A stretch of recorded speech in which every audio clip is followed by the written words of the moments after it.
আসসালামু আলাইকুম, কেমন আছেন সবাই? আমাদের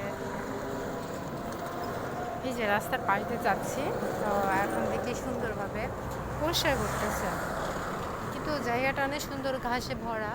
তো তারপরও দেখতেছি পলিথিন মানে নোংরা কোনো কিছু আছে, সেগুলো এনারা পরিষ্কার করতেছে।